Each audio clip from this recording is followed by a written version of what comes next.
tamata raide Somalia marba talafumaide Somalia marba ta'ab khasarte Somalia marba tamata raide Somalia Wadistogaten iskutoba segten Wadistogaten iskutoba segten Tarikh da moye tagtayan la faragelin Choktada utogahay timatada kutalagala Tarikh da moye tagtayan la faragelin Choktada utogahay timatada kutalagala Iskutir sado tashado Tawhid uskado Khumiya tagen Tahlil isku sayno Allah toba wada dakha toba Allah toba wada dakha toba Iskutir sado tashado Tawhid uskado Khumiya tagen Tahlil isku sayno Allah toba wada dakha toba Allah toba wada dakha toba Toba toba toba Toba toba toba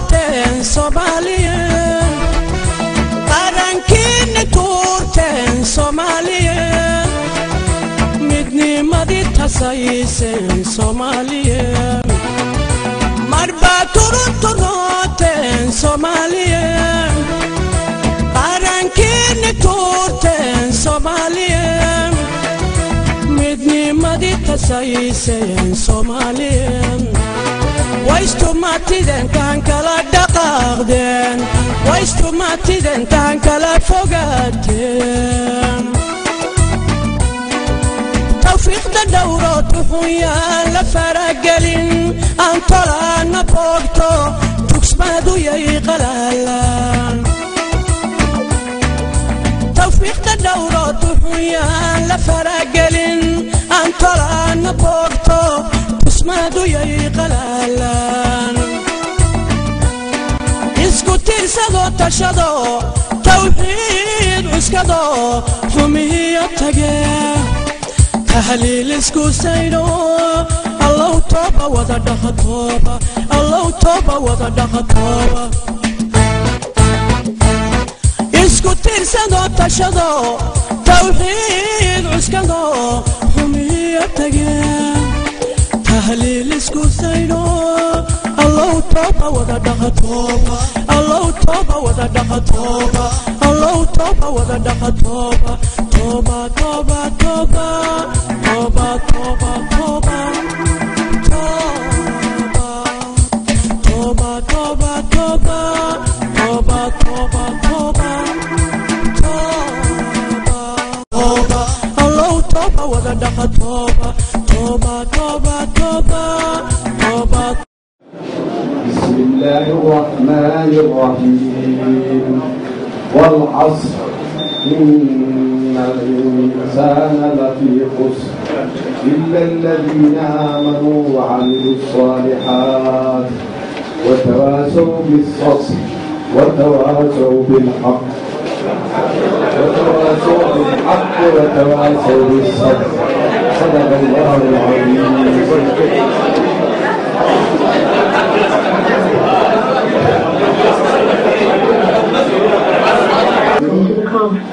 On the other side with the video where other members who are accommodated here can be accommodated there. I hope my colleagues will usher you there. Now before you, let me introduce to you myself. in the role of Ambassador Mayiga, the Special Representative of the Secretary General of Somalia. I have Prime Minister Abdul Ali with us.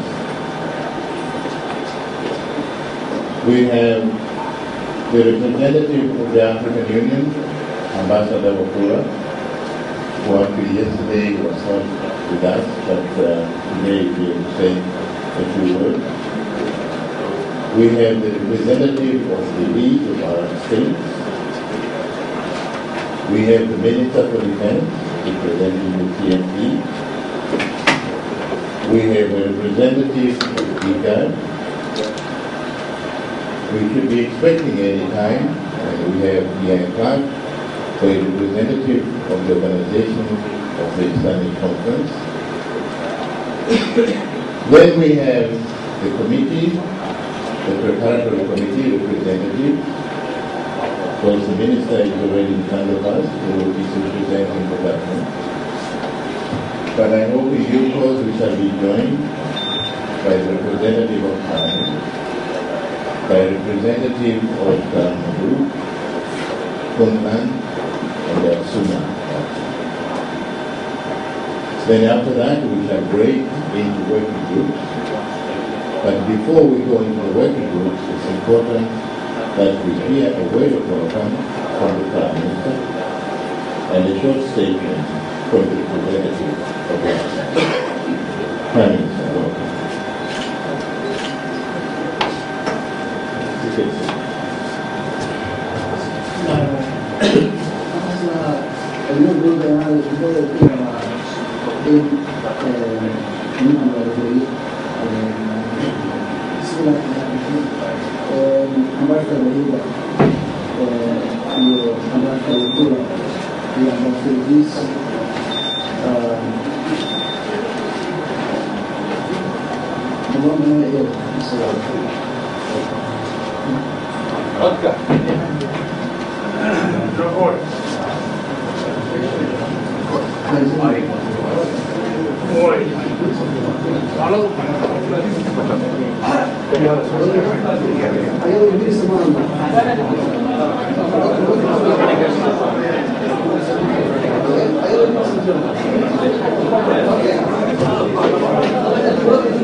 Welcome to the conference.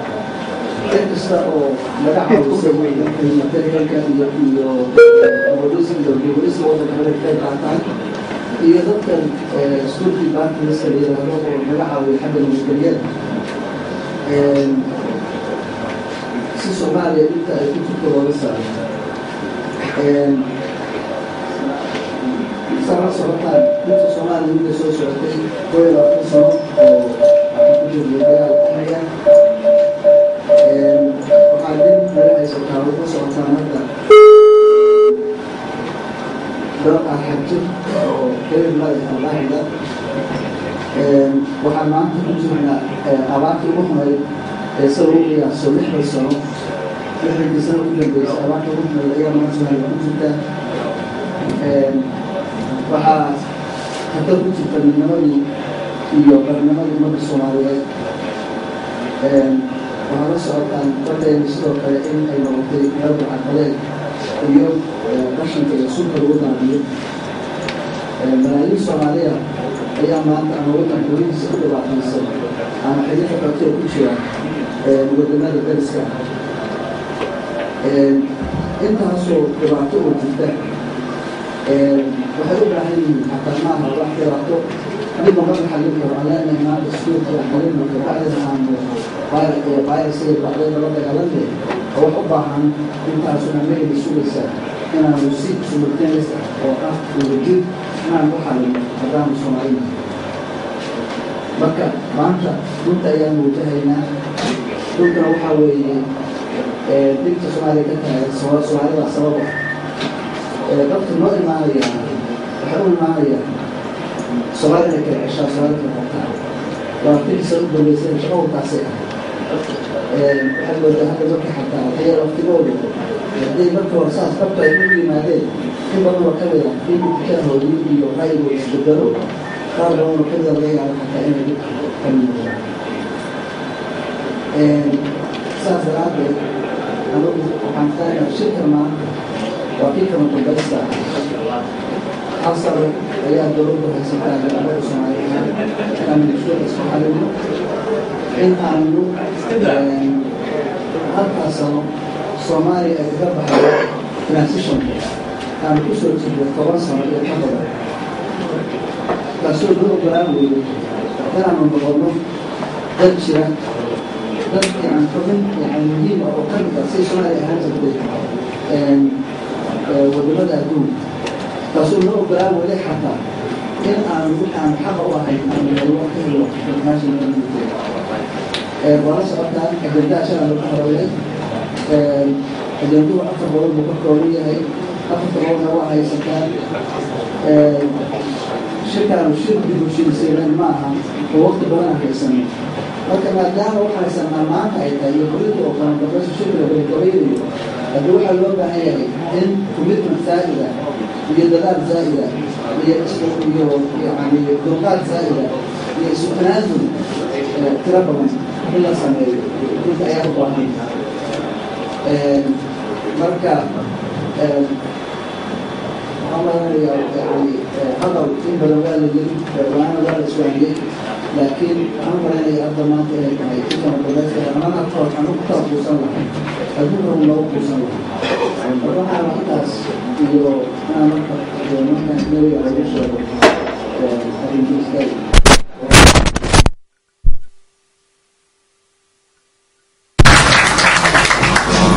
Ambassador Mahiga, Ambassador Wafula, Ambassador Idris. Good morning. I welcome you all warmly to Mogadishu and to this important conference. I would like to take this opportunity to thank our humanitarian development and security partners for their generous support extended to our needy Somali people. I want to remind my patriots and our security and development partners of the multitude of crises Somalia is facing today. Nearly 21 years of internecine and destructive civil war and still going on, intense terrorist war taking place in many parts of Somalia and waged by senseless fanatics sponsored by international terrorist groups led by Al-Qaeda. The war is humanitarian disaster in living memory. The threat to unity, integrity and sovereignty to our nation. Piracy, toxic dumping menace to maritime security and trade, and pillaging of our marine resources by illegal and uncontrolled forces. Millions of destitute and drought-displaced Somalis are in distress camps inside and outside the country and need to be fed, treated, and repatriated to their homes. Many more risk further natural disasters like prolonged drought, and all the people need peace all over the country to be able to rebuild their lives again. The combination and simultaneous presence of this immediate deadly crisis are challenges to our patriotism, commitment, and competence. Yes, we are faced by many tests and trials, and it's not possible for us to deal with them one at a time. We must find a way to tackle them all in parallel. Today is a day to face the truth and to be honest to ourselves as the Somali leaders from all existing administrations, whether of national, regional, or from public institutions and academia. As you are aware, our national government is assisted by external security forces from brotherly African countries for the protection of our national government, our national capital, and our sovereignty. In fact, they are helping us to protect us from ourselves. Somalia's transition has gone on for too long. We need to move our country to a more stable and permanent place, meeting the demands of the humanitarian challenge, undertaking of political outreach and reconciliation, finalizing the national constitution, and carry out effective reforms of our institutions. We have a unique opportunity during this 1 year to lay the foundations for a more democratic, inclusive, and peaceful nation. We are here to accomplish a great deal in 2 short days. We urge everyone to work together, keeping in mind at all times the exhausted Somali people who want nothing more than a functioning, united, and peaceful country once more. There's a lot of work to be done, and the transition needs to be over in here. And this can only be done if all of us in this room, with trust and support of the Somali public, commit ourselves to reach these goals. So let's join hands and do it together, and with the genuine and expeditious support of our development and security partners. Let me re-emphasize once more the urgent need to come up with a strong united Somali vision to get out of this unpleasant situation of our country's history. More than ever, we have an opportunity to set the direction of our country. To the international partners, I call you to streamline the process of support. I call you to deliver tangible, meaningful resources and results. Time is of the essence. Thank you.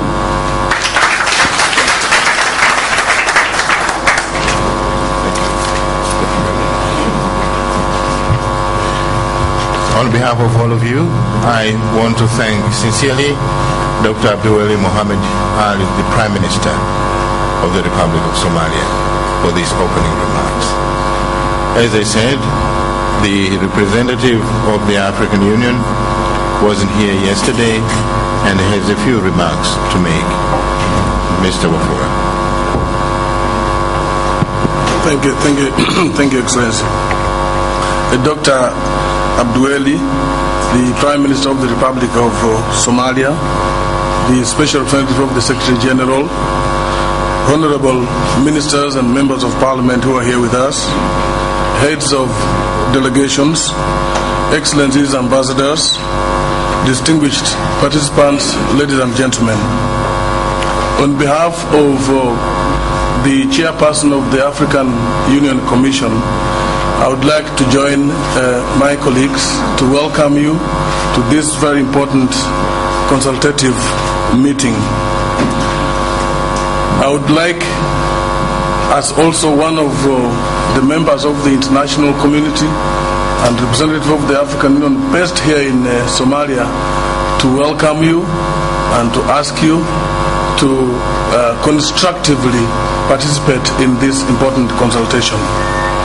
Now, the holding of this conference in Mogadishu is itself testament to immense progress that has been recorded on the ground by AMISOM peacekeepers and the TFG forces. A few weeks ago, the Joint Security Committee also convened in Mogadishu for the very first time since 2009.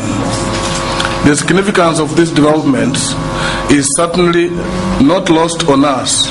Rather, they provide further impetus to our ongoing efforts to support the people of Somalia in finding a lasting peace and security. Excellencies, ladies and gentlemen, over the next 2 days, the people of Somalia will debate in an open and frank manner on the future of their country. The level of representation today by all the stakeholders, particularly the Somali institutions, has already demonstrated a collective desire to develop an all-inclusive strategy for the implementation of the core tasks entrusted to the transition of federal institutions. This deserves to be applauded.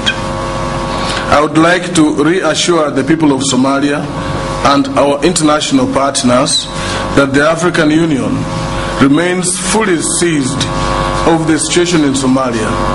The African Union considers this consultative conference as a critical stage in the Djibouti peace process, and it is closely following these deliberations.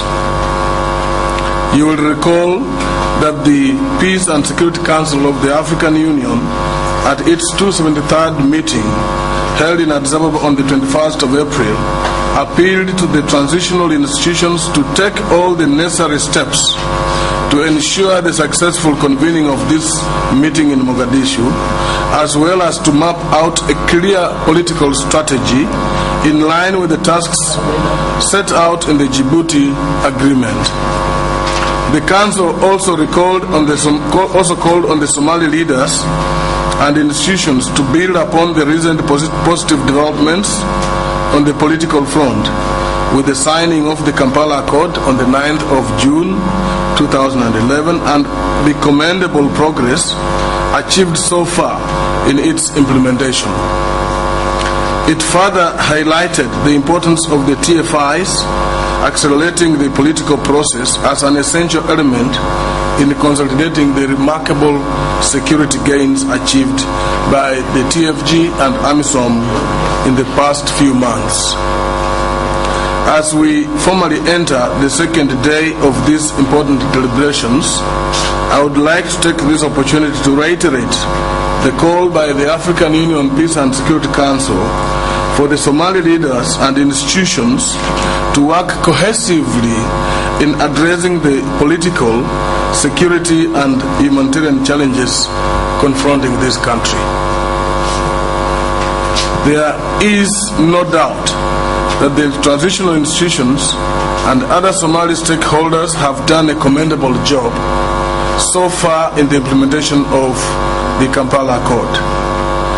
Nonetheless, the substantive work remains in the adoption, implementation of the transitional roadmap to be adopted. That is why this consultative meeting remains very critical. Somali stakeholders participating in this consultative meeting have a responsibility to come up with a roadmap that contains very clear benchmarks and timelines of transitions with the roadmap implementation schedule of activities. As envisaged in the draft roadmap developed by the main Somali parties, participants at this consultative conference should strive to reach a consensus on core issues such as increased security across the country. I mean increased security across the country, adoption of a constitution, greater outreach, and national reconciliation.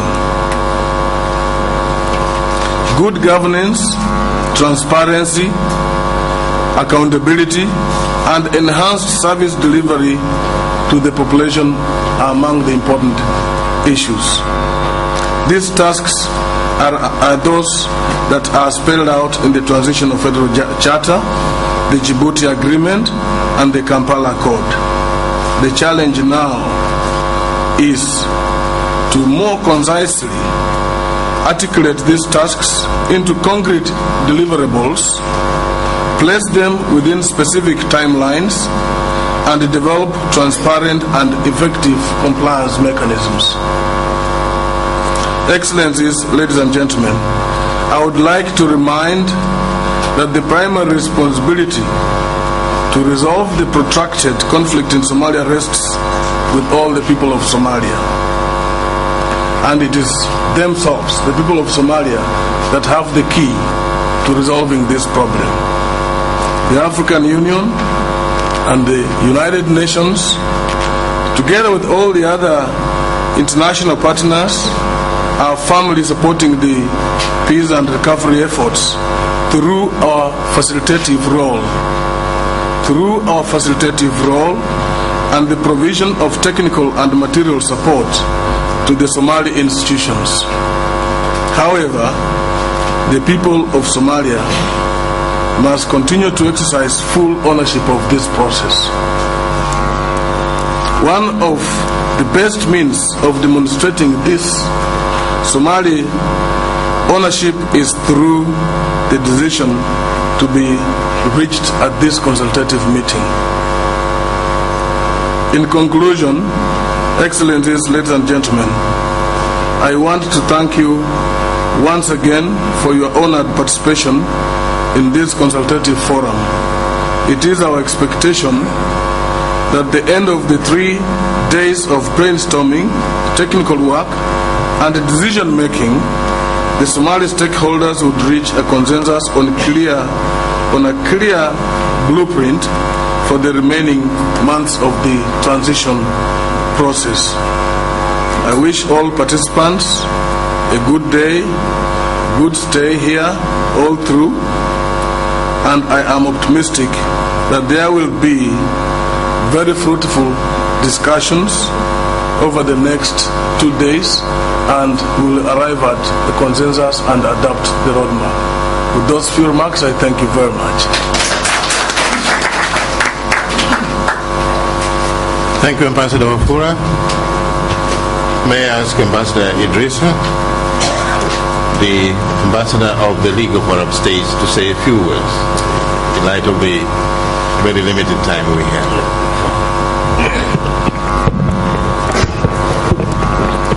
Bismillah ar-Rahman ar-Rahim. Your Excellency, Prime Minister Dr. Abdulwali Muhammad Ali Ghas, Your Excellency, Ambassador Dr. Mahiga, Your Excellency, Ambassador Wafula, Excellency, Representative of the IGAD and Organization of Islamic Conference, sisters and brothers, Assalamu alaikum wa rahmatullahi ta'ala wa barakatuh. In fact, I would like also to join hands with His Excellency the Prime Minister Dr. Mahiga and Ambassador Wafula in congratulating you, the Somali people, on convening this August meeting, August consultative meeting, which is being convened at the right time. And Arab League is in fact one of the collaborating organizations which participates in facilitating this important meeting. And as we all know that the Arab League is present in Somalia. It's present through a number of embassies. We have here embassies who have never closed their doors. We have the Embassy of Yemen, the Embassy of Sudan, the Embassy of Djibouti, the Embassy of Libya, and the Arab League missions. They have been here all through, and they will remain, inshallah. And the other African embassies, of course, Embassy of Ethiopia and the Embassy of Uganda. And so the Arab League and the Arab countries are supporting the Somali people, collaborating with the United Nations, with the African Union, to see that this meeting get into a successful landing. The international community is looking and waiting and observing to see how this meeting is going to process. And the convening of this consultative meeting, that means that the Somali people are in the driving seat, and everybody in the region and in the international community are looking and observing to see how the Somali leaders, Somali people are going to drive their seat, so to drive their ship. And we hope that you Somali people, you Somali leaders are going to discuss the proposed roadmap with an open heart and with a good will. And by doing that, we are sure that the result will be positive, and we are all also optimistic that since we have the right people at the right time and the right leaders, this process, inshallah, is going to get into a positive, fruitful result. We wish you all the best, and we are with you, and we will remain with you.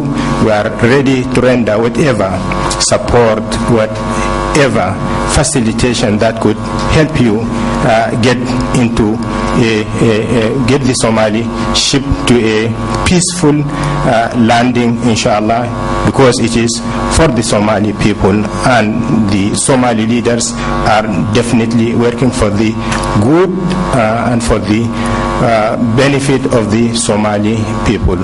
With all these few remarks, I would also like to conclude by congratulating Ambassador Mahiga on his creative initiatives, which make this meeting possible, which make this consultative meeting convened at this right time. Ambassador Mahiga, the Arab League, will continue collaborating and supporting you. Ambassador Wafula, we are together, African Union, the Arab League, United Nations, and all other concerned international organizations and international community members. We will work together until we see our brothers, our sisters, the Somali leaders get into the right place in the region and in the international arena. Thank you very much. Wassalamu alaikum wa rahmatullahi wa barakatuh. Thank you, Ambassador Idris. Before we break up into working groups, it is my duty to explain to you why you are breaking up into 4 groups to discuss 4 important priorities. In Mbagati in 2004, you spent 2.5 years discussing on how to accomplish the peace process. 2.5 years. But then you agreed in 2.5 years that you are going to have 18 priorities. Some of you were in Mbagati. You said confidently, we are going to have 18 tasks to finish the problem of Somalia. And you said, give us 5 years only, it will be finished. 18 tasks, 5 years. Then you'll see Somalia, that was one of the greatest powers in Africa. 5 years went. The 18 tasks remained untouched. But Mbagati gave us the transitional charter, which we are using. Thank you for the people who were there. Mbagati gave us parliament. Mbagati gave us the TFG. Mbagati gave us Chief Justice. So that was good, very good. But the 18 tasks in 5 years were never accomplished. But those institutions survived until today. For 5 years, for different reasons, we had to go to Djibouti. The ARS and the transitional federal government said, Mbagati remain,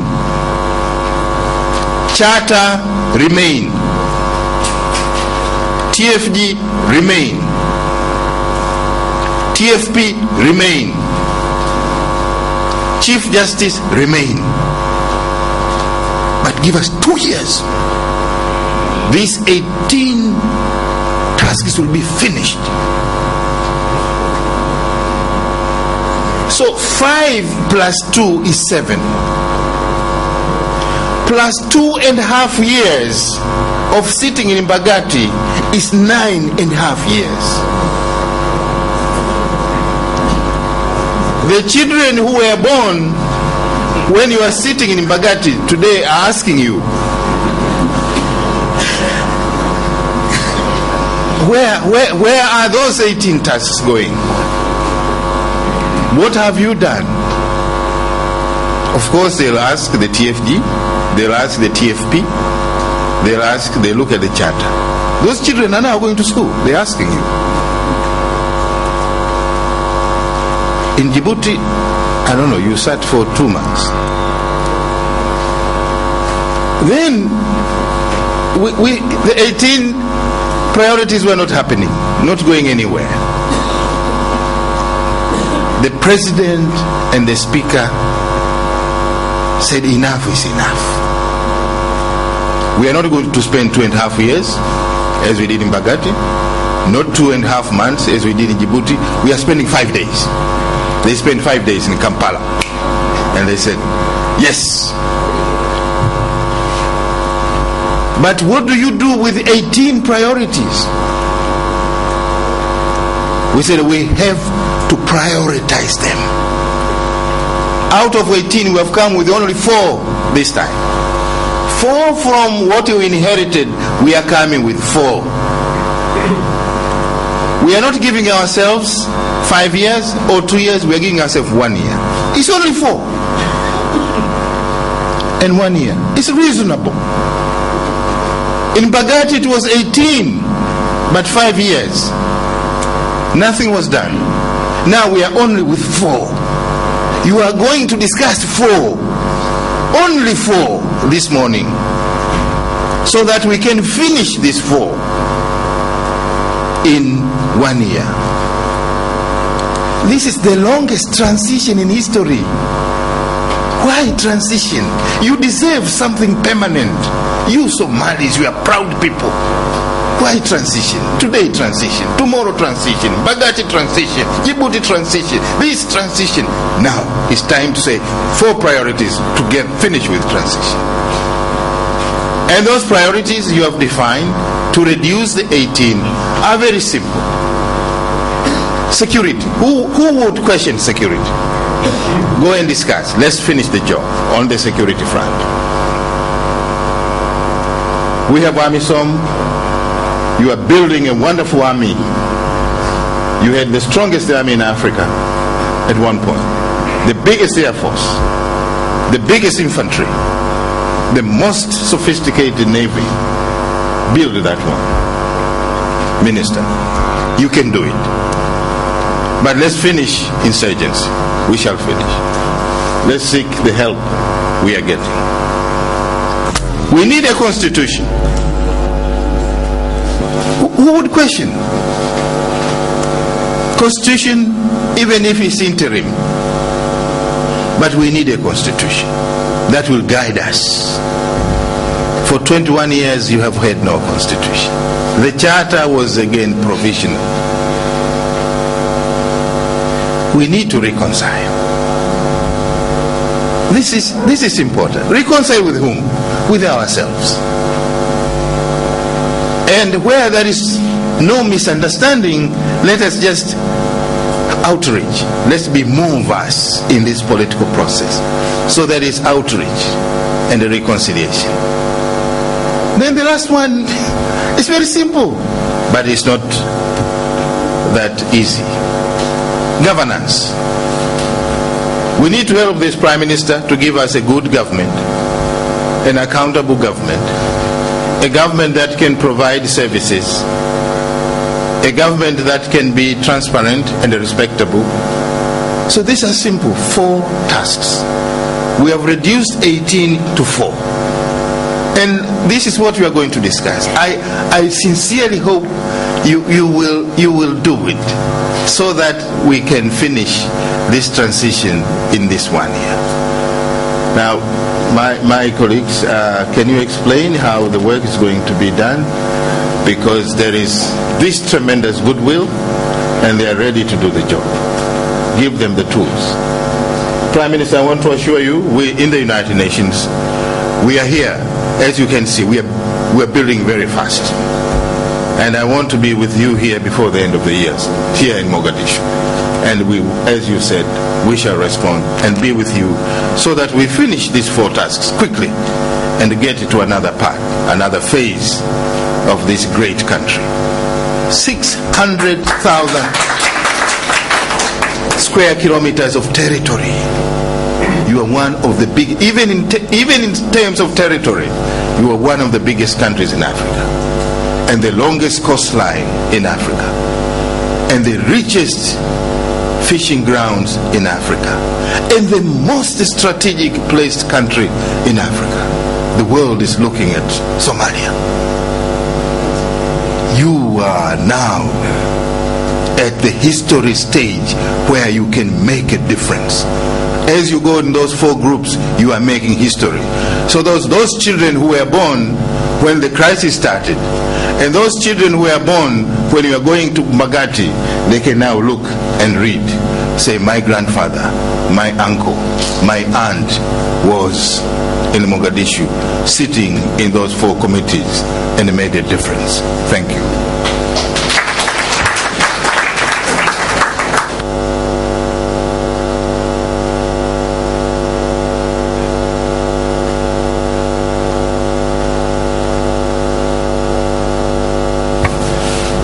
So mine is just a short technical brief so that everybody understands what the procedures are today, and we can get to work quickly and we can put Somalia on the right track. Much of you know this already, but I'm going to repeat it so that everybody is on the same page. Each delegation is going to divide itself into 4 equal parts. Many of you have done that already. One part of each delegation will sit in each of the 4 working groups. I hope you've all seen a copy of the program, which is available both in English and Somali. The working groups are going to meet because of the slight delay, I think now probably 3 times during the course of the day. There are breaks for prayers, there are breaks for refreshments, all as shown in the program. For each of the working groups, the task is to consider the relevant subject area, that's security, constitution, governance, reconciliation, with reference to the roadmap, and to agree 3 recommendations in relation to implementation of the benchmarks. Okay? So it's within each of the groups to consider the subject, so that's Amniga, Dasturka, Mamul Wadaga, Debuhesh Isinta, and to agree within the groups a set of recommendations. We suggest not more than 3 in relation to implementation of the benchmarks, and the chairs will be able to explain that task and unpack that task with you. But this is really where the Somalis are in the driving seat. Now, my next task is, with great pleasure, to introduce the 4 working group chairs, who are all from the Centre for Humanitarian Dialogue. They are performing a mixture of roles. Their job is, of course, as chairs, to make sure that the groups start on time, that the groups end on time, that to maintain good order, and to make sure as far as possible that you're comfortable, that you're getting the refreshments and you're able to pray at the appropriate times. But they are also experts, they are independent, they are Somalis. They are the moderators who will facilitate the discussion within each working group. I'm going to ask them, I hope they're all in this room with us. I'm sorry they're not sitting at this end of the room. But for security, we have Dr. Shukriya Dini. Shukriya is waving her hand. Shukriya, thank you for taking this important role. On the Constitution reform and elections, it's our friend Abdisalam Omar, who's also standing up. Good governance, the chair of the working group is Awais Sheikh. And for outreach and reconciliation, it's Abdirazak Aden. Abdi, thank you. Now, finally, we need to make sure that the discussions today can be recorded and shared with the conference as a whole. So each working group will have to select its own rapporteur, and their job is to prepare a short, perhaps 10 minutes presentation to the conference tomorrow morning, summarizing the discussion in the working group and outlining its 3 recommendations for implementation of the benchmarks. So that's the role of the rapporteur. And we would like to sit with the rapporteurs this evening so that we have a sense of the discussions during the course of the day. Each working group, as I say, must select its own rapporteur, And please, I would ask the chairs of those working groups to make sure that that happens. It sounds complicated, but it really isn't complicated. And if you have any questions, please reach me during the course of the day via the Secretariat. Unfortunately, we couldn't find enough acacia trees nearby to sit under. So my colleagues from the United Nations are going to take you to the rooms which are located behind the conference facility. So, Jonathan Sandy? Jonathan?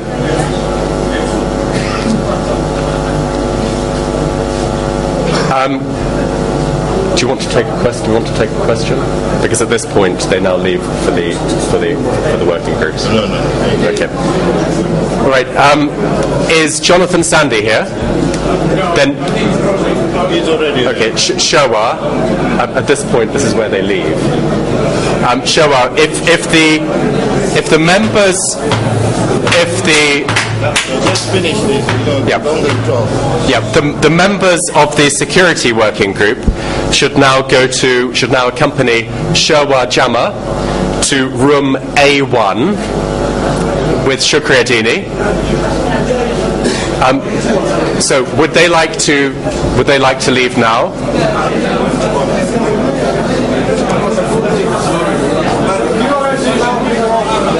Announce the others. All right. Let me just explain the rooms that you're in.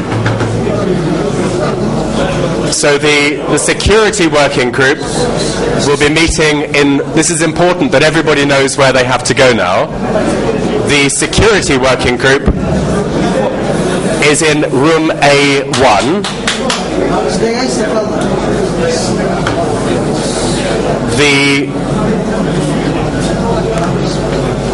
The Constitution Working Group is in room C1.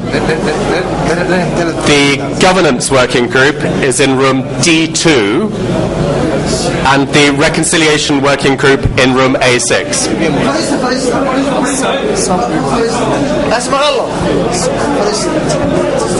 Yes, they have to,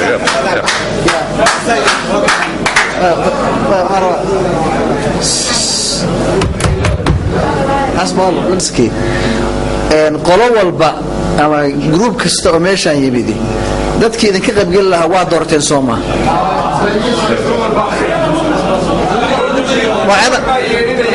وأيضا متغانان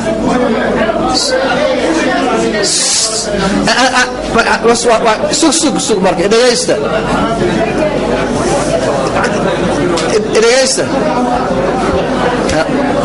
ألو waxaan u malanayaa 3 sano kana qaadan doontaa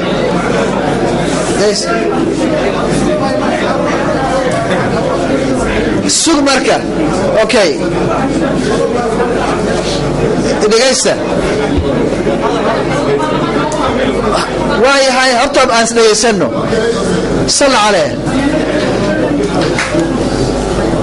as dhageysano fadlan ma sha Allah waxa weeye TFG dadkii security ka qayb gal lahaa ma haysataan waan dhageysano waxaan la hadlayaa TFG marka hore dadkii ka qayb gal lahaa burgamas ma haysataan groupkina waa haystaan Soomaa okay hadda baarlamaanka waxaad akhridaa Umar Slow group walba oo baarlamaan ka tirsan meeshay aad lahayn معيد آخري والله بروح تستنى الله أصله يسنو Constitution reform هذا يسوي بدي يقول الرئيس حسين محمود شيخ حسين حسين محمود شيخ حسين وجودي Constitution reform فوزية محمد شيخ عبد الرزاق عثمان حسن جوريلة علي إسماعيل عبد الجير عمر سليم محمد عبد الرحمن عبد الشكور هدوس الجوي ومستقبله عبد الرحمن آدم إبراهيم أبي يورب أحمد رابي خديجة محمد ديري وصيال كاس حمود سكيورتي كوميتي وحاه الشيخ آدم محمد نور مدينة وسكوريتي كوميتي برعي محمد حمزة محمد حسين إساق أفرالة حسن فارح وجالي عبد الوهاب علم عمر قنجاح مصطفى علي الحلو يوسف قيلو إياس عبد الله بوس أحمد محمد شيخ يوسف سقال كاسنا وهذا جود سكوريتي جود جفرنس كوميتي عبد الرشيد محمد عبد عيرو محمد عمر ضلحة عاشا أحمد عبد الله محمد آل فري موسى نور أمين عثمان علمي بقرة شكري يوسف عتيه خالد عمر علي إبراهيم عبد النور وجود جفرنس كوميتي ريكونسيليشن هاسقالوا ريكونسيليشن عبد الله الشيخ إسماعيل علي أحمد جامع جنقلي سالم علي إبرو محمد إبراهيم محمد حابسة عبد الرحمن جمعال عثمان إبراهيم شيخ علي جيبو محمد عبد يوسف عبد الله أبو بكر جامع سليمان محمد إبراهيم اوكي قولوا والبنتاسو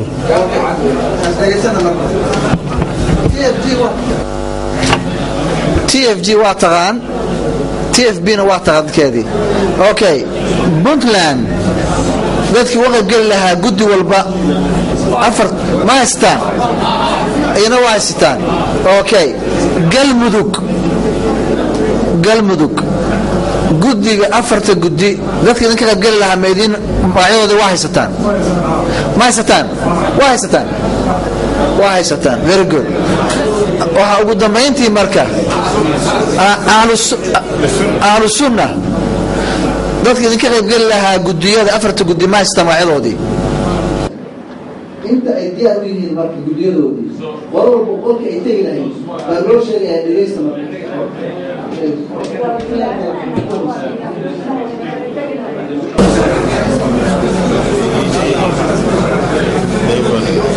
He is announcing the chair. No, he was he? What was he saying? No, he was simply saying the allocation of the individuals. So security are in room A1. The Constitution Group is meeting in room C1. The Good Governance Group D2. Outreach and Reconciliation A6. So I hope you all know which group you're in and where you're meeting. You've got the program, and we look forward to hearing the outcome of your deliberations later in the day.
Honorable Speaker Hassan Sheikh Aden,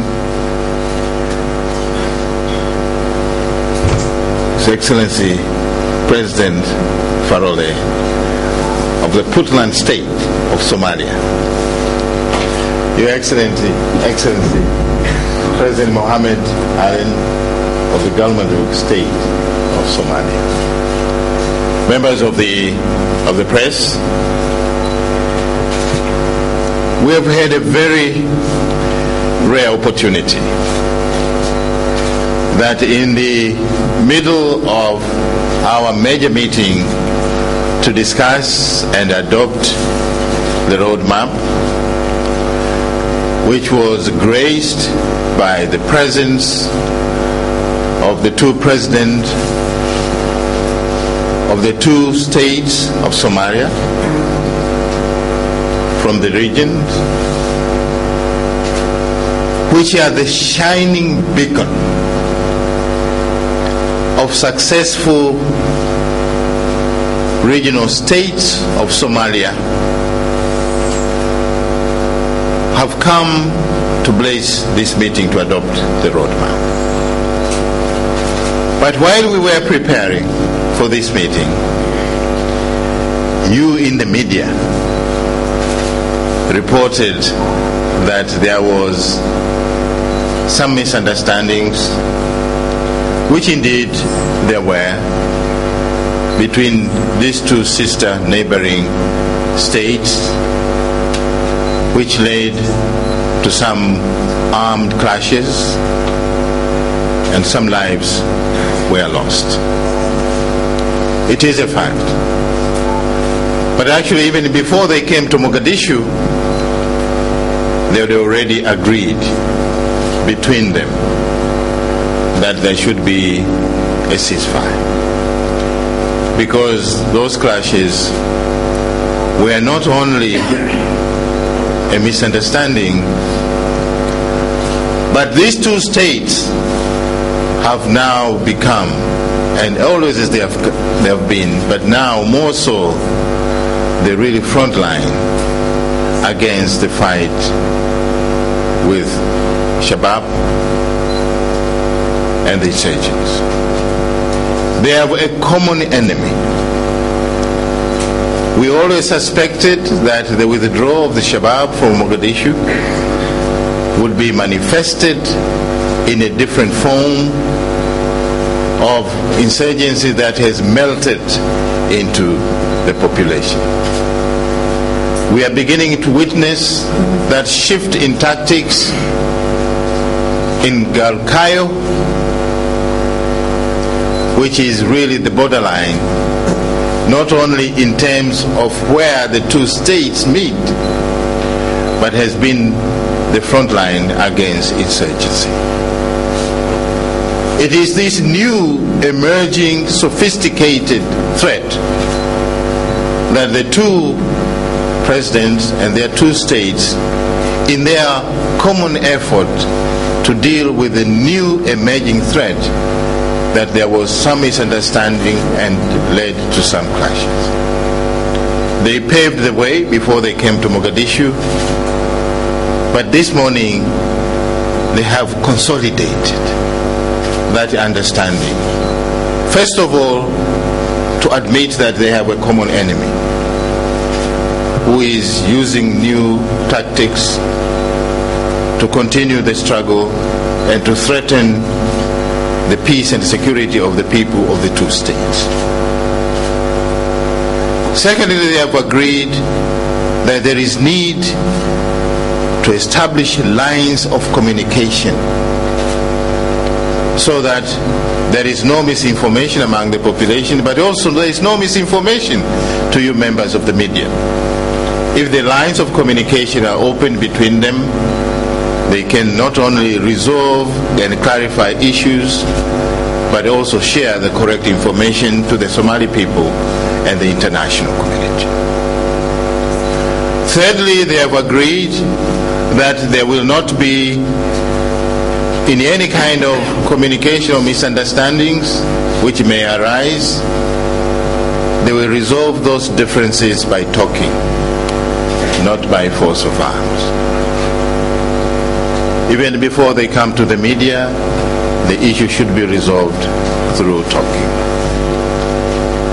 They have expressed, fourthly, that they'll work together to continue exposing the elements in the middle of their population so that they really come together in a united effort to deal with the threats, new threats of Shabab. But this meeting, which is to consummate and solidify what they discussed, was really made possible by his Honorable Prime Minister and Speaker this morning, which with the other members from the TFG, we were able to come to some better understanding between the two presidents.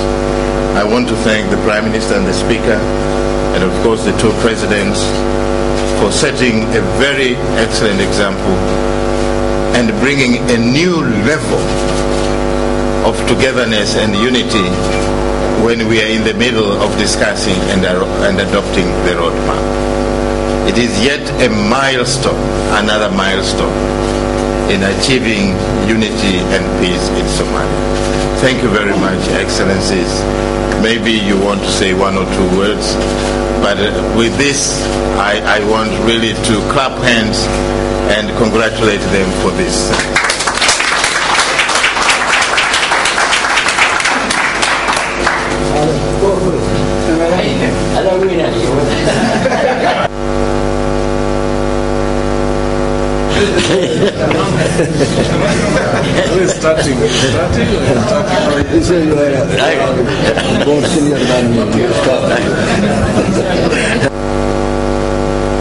Okay. Yeah, bring those hands here.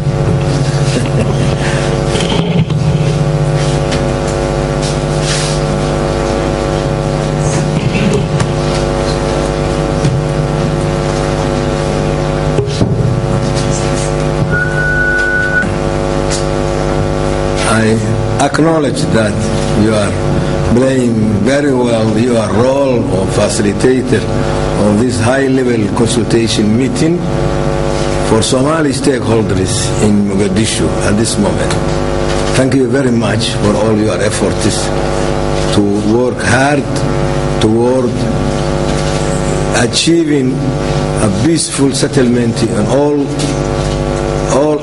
other parts of Somalia, not only Mogadishu, but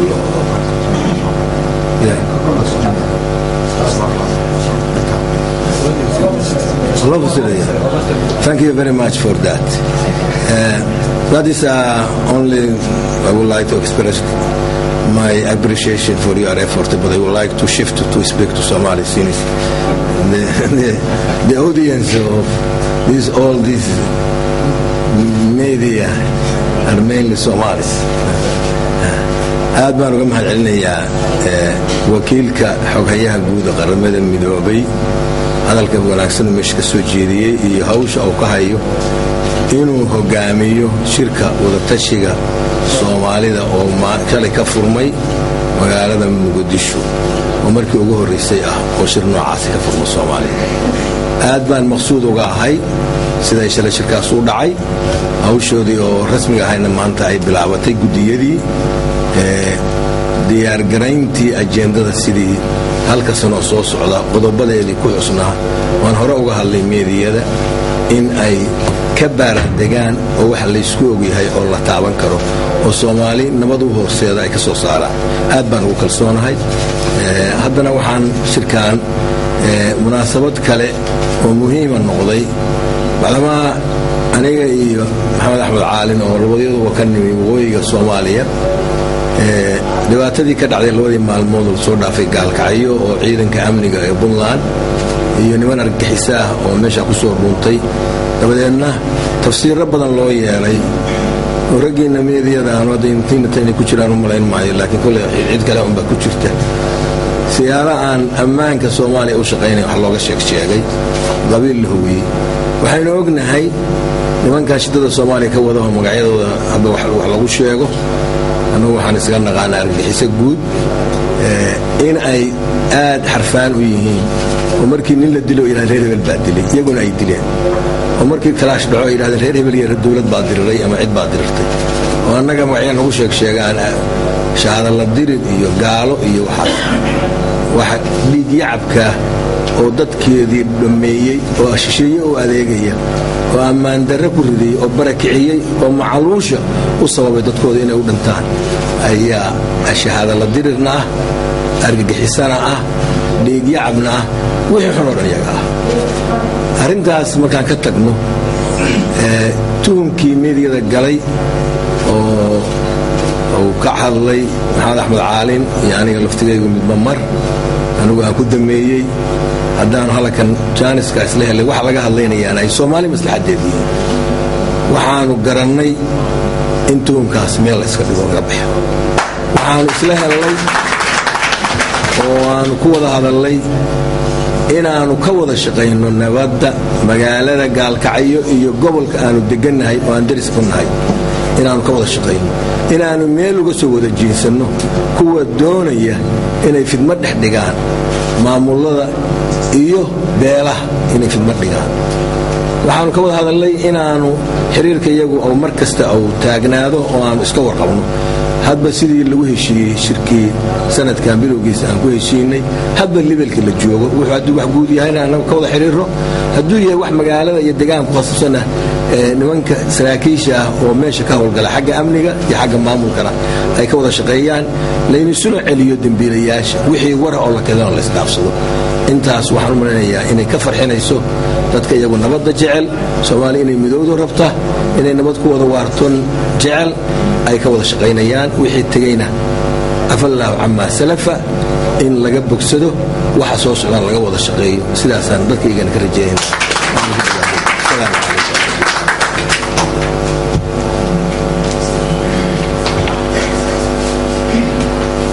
بسم الله الرحمن الرحيم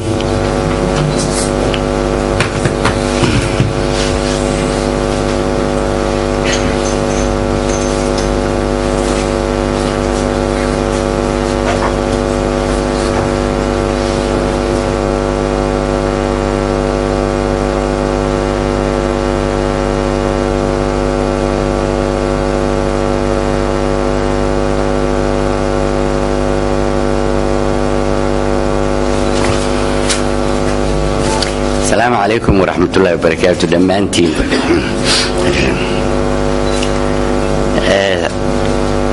aad iyo aad ayaan waxaan ugu mahad celinayaa guud ahaan madaxweynaha laga soo bilaabo iyo dowladda federaalka waxaan si gaar ahna ugu mahad celinayaa ambassador Mihiga iyo international community-ga qaybta wanaagsan oo ay ka qaateen arrintan maanta aan halkaan uga hadlayno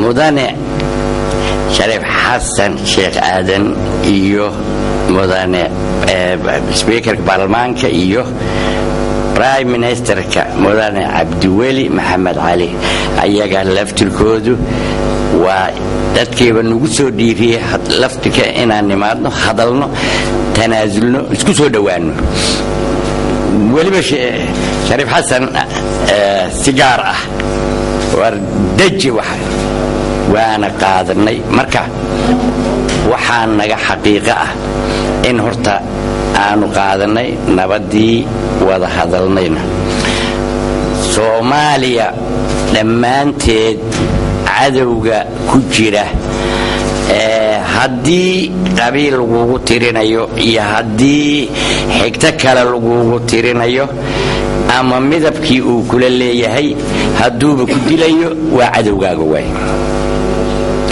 meel kasta ha joogo marka waddanka dhammaantiis in xogta la kala qaato la isku sheego la iska ilaaliyo meel looga soo wada jeesto wixii ummadda dhibaya 20 sano waxa weeye wax noo dhimanoo dambe ma jiraan aanu u sii wadno arrimahaas oo kale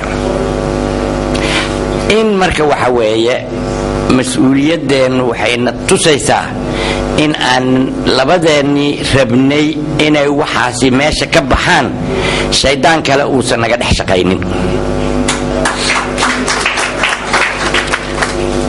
runta waxa weeye Soomaalidu waxay tiraahdaa si xun u sheeg sixirka daran war la kala qaado ayaa dadka kala fogeeya badana waxaa laga yaabaa sida aad adigu u tirid si aan ahayn in loo fasirto in markaa iyadoo miyir la qabo la iskaaga yimaado laga sheekaysto lana wada xalliyo ayaa waajib ku yahay. maanta waxaan ku faraxsanahay xamaro aan dhex joogno waan fiican iyo dariiq fiican iyo nabad intaba ay ka muuqato. dhismuhu waa imaan doona marka haddii nabad la helo. waa horta salka dhulka hala dhigo. madaxda joogta international community ayaan iyo ilaahay baan marka hore u mahad celinaynaa iyo intii qaybtaas ka qaadatay inay halkaa aado. annaga marka gobolka waxa weeye nolosheenna ayaa ku jirta, danteenna ayaa ku jirta, wanaaggeenna ku jira, wanaagga ummadda Soomaaliyeed ku jira. haddaan intaan jabno soo qaxno waa dadkaan u nimaadna xataa culays kale u keenaynaa. marka waxaan isla qaadanay maanta in cadow kasta nuuc kasta uu yahay in aanu ka wada hortagno oo iska qabanno, warkiisa iyo xogtiisana aanu isku wada sheegno. mudane cabdiraxmaan maxamuud si daacad ah oo aan madmadow ku jirin, madaxdii oo dhanna ay joogto ayaanu u qaadanay kuna heshiinay. rajaynaynaa labadeena marka haddaan sii kala hormarno iyo haddaan mar wada tagnaba halkaanna ka hadalno. haddana waa nala dhegaysanayaahe inaysan arrimahaas dib dambe u soo laaban.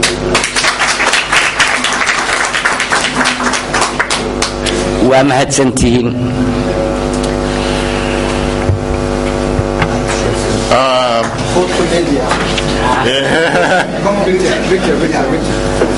But before we conclude, I want to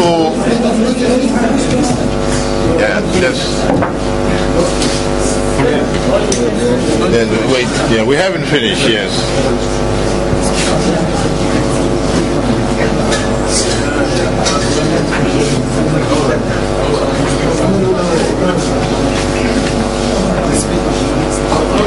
Yes, I'll ask them. I'll ask the speaker and the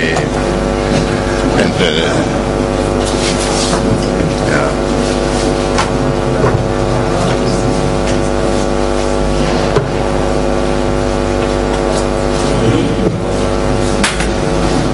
Okay.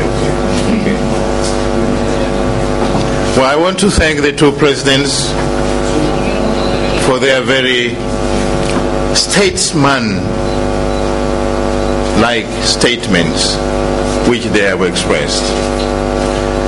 But although in the discussions we had this morning we didn't touch, I want to touch one thing and to recognize, encourage and support the two presidents, because both of them are in the front line in the fight against piracy, which is another threat to international peace and security as terrorism is. They deserve to be congratulated. They deserve to be encouraged. They deserve to be assisted by the international community in the fight against both international terrorism and international piracy, which are two twin threats today of peace and security in the world, emanating from the Somali soil. Both solutions are on land, and I hope they'll continue, and we must support. You are fighting a war on behalf of the international community, and please continue in this. Thank you very much. Mr. Speaker, maybe you want to say a word after this?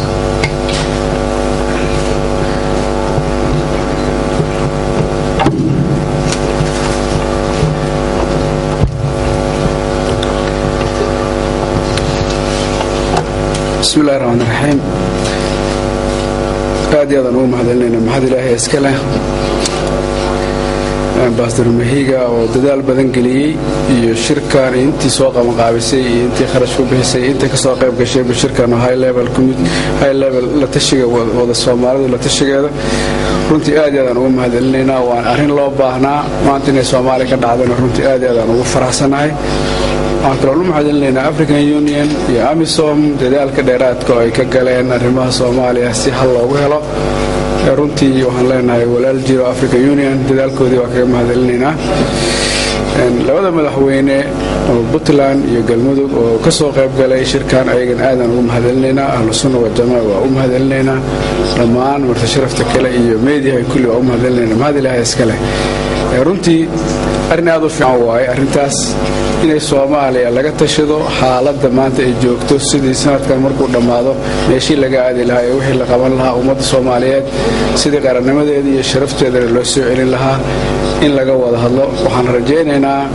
shirkaas shalo furmay maantana kulli doodiisa jirto in wax fiican laga gaaro ee ummadda Soomaaliyeed qanciyo kuna hogaamiyo wanaag iyo dawladnimada iyo sharafta aad baan u rajaynaynaa waxaan kaloo mahadcelinaynaa madaxweyne Cabdiraxmaan Faroole iyo madaxweyne Caalin sida dadnimada leh iyo mas'uuliyadda leh oo arrintii dhacday labada maalmood aan soo dhaafnay oo naxatinta lahayd ay ugu diyaarsan yihiin inay afqabtaan ayna joojiyaan nasiib daran ay tahay labadii maamul oo jirtay oo maanta Soomaaliya dhibaatooyinka ka jiro meelaha aan maamulada jirin dadku way ka qaxeen way ka rafaadeen way dhibtoodeen marka maamulada jiray in dhaxdooda la galo sida ay u garteen inay arrinta ayada ay afqabtaan runtii aad ugu mahadcelinaynaa mahadilaahay iska leh waxaan leenahay waa sidii hogaamiye laga rabay waa sidii mas'uuliyadda laga rabay marka runtii aad ugu mahadcelinaynaa dadaalkoodii waxaan rajaynaynaa inay hore u sii wadaan aysan arrinteeda mardama nagu soo noqon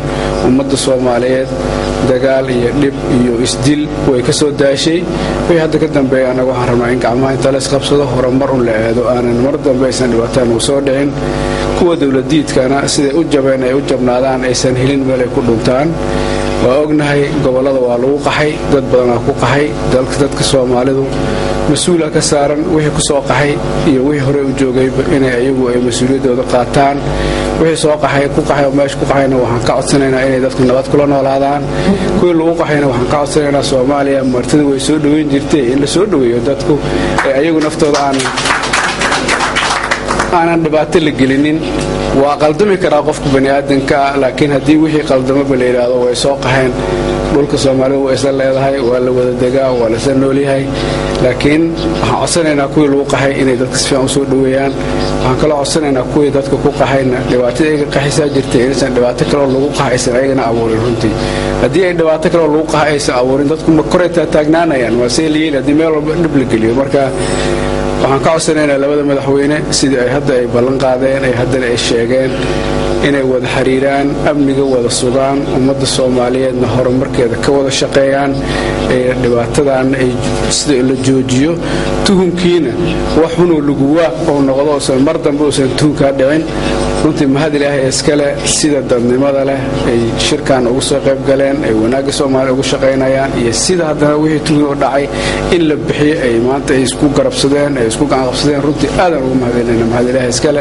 waan mahadsantiin madaxweynayaal khayrna waa idin rajaynaynaa ummadda Soomaaliyeedna waxaan u rajaynaynaa nabad iyo barwaaqo iyo caafimaad abaartu in Ilaahay ka saaro meel kasta ay joogaan in nabad ku wada noolaadaan nabadna lagu wada noolaado wax allaale wixii dareen oo yimaadeen wada hadal lagu dhameeyo kuwa dawladiidkana sida hadda ay u dhumeen inay hore ugu dhumaan dawladahana kaalmeeyay iyo African Union iyo AMISOM iyo United Nations iyo caalamka oo dhan waa u mahadcelinaynaa ummadda Soomaaliyeed waxaan rajaynaynaa in aydan iskaalmayso caalamkana waxaan ka codsanayna soo kaalmeeyo wassalaamu calaykum wa rahmatullahi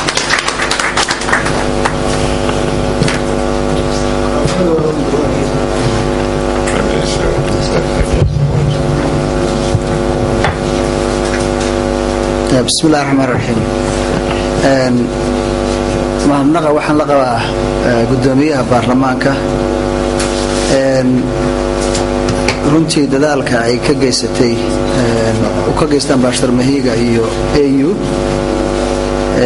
iyo AMISOM shirkii wada tashiga Soomaaliyeed inuu qabsoomo iyadoo runtii marar badan la shaki laga muujinayay inuu qabsoomi karo laakiin waxaan aad ugu faraxsanahay shalayna inuu ku furmay si qurux badan kuna dhammaaday maantana uu si fiican u furmay si wanaagsanna uu socdo ilaahba mahad iska leh aad baan uga mahad celinaynaa umboos iyo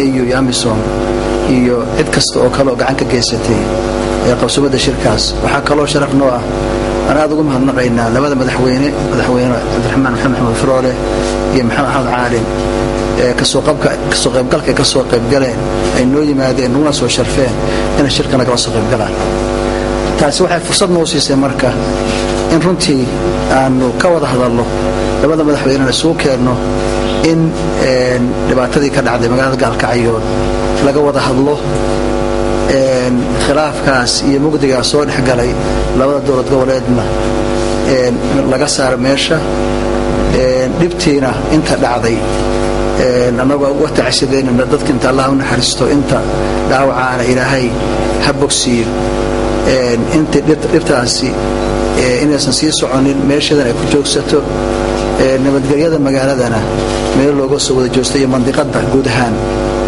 Gaalkacyo dhib badan bay soo martay dagaalo badan baa ka dhacay waxaan u maraynayaa inaysan u baahnayn dhib dambe iyo shidad dambe inay ka sii dhacdo magaaladaas marka labada madaxweyne waxay aad aan ugu mahadnaqaynaa yani sida geesnimada labadooduba ay arinta diyaar ugu yihiin inay u xalliyaan dhibtaasina aysan mar dambe u soo noqon runtii waxa loo baahan yahay waxa weeye xalka markaas jooga mooyaane in laga fakaro in dhibaatadaasi sidii aysan mar dambe u soo laaban lahayn in meel isla dhigo isfahamna laga yeesho laguna dadaalo cid kasta oo dhibtaas ama colaadka ku horanaysa mandiqada iyo magaalada in meel looga soo wada jeesto hal mabda iyo hal yani laga lahaado oo meel looga soo wada jeesto labada madaxweyne waa ballan qaadeen waana ku dhiirigelinaynaa waana aaminsannahay sida hadda labadooda ay u ballan qaadeen oo ay ugu dadaalayaan inay dhibaatada wax ka qabtaan inay saa u dhacayso anu kalsoonay baan ku qaba labadoodaba marka aad baad u mahadsantiin madaxweynayaal kasoo qaybgalkiina iyo commitmentkiina iyo ka shaqaynta nabadgelyada mandiqada aad baad u mahadsantihiin gudoomiyahana waa Ambassador Fura, you like to say one or two words? Together, drive the peace process forward. But I would like to say just one, that I witnessed a frank discussion between the two presidents with Ambassador Mahiga, the Speaker, and the Prime Minister. And I was so moved in the manner in which the discussion was so frankly undertaken. While the roadmap, the stakeholders are going on with the meeting, the leaders have on their part resolved to work together. This is testimony. It is evidence enough that the leaders are committed to resolving the situation in Somalia, in the country as a whole, and will restore normalcy and stability. On behalf of the African Union, I want to say how much we are blessed, how much we are pleased with the developments, and we encourage that the rest of the leaders in Somalia follow suit, see what these leaders have done, and they also come up to reconcile, enter into dialogue for the sake of the country. Let us put the country first. Let us be patriotic.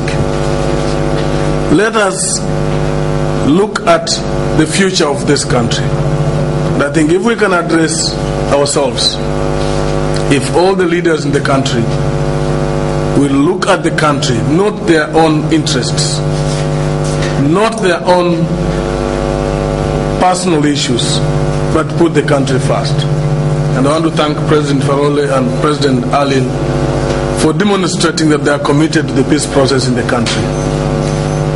With those few remarks, Ambassador Mahiga, thank you very much. We in the international community and the African Union will provide the facilitation to ensure that the peace process moves forward. Thank you very much.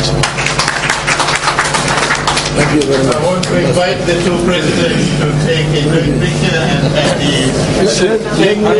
let me thank you particularly Sharif Hassan who played his role of Sharif today.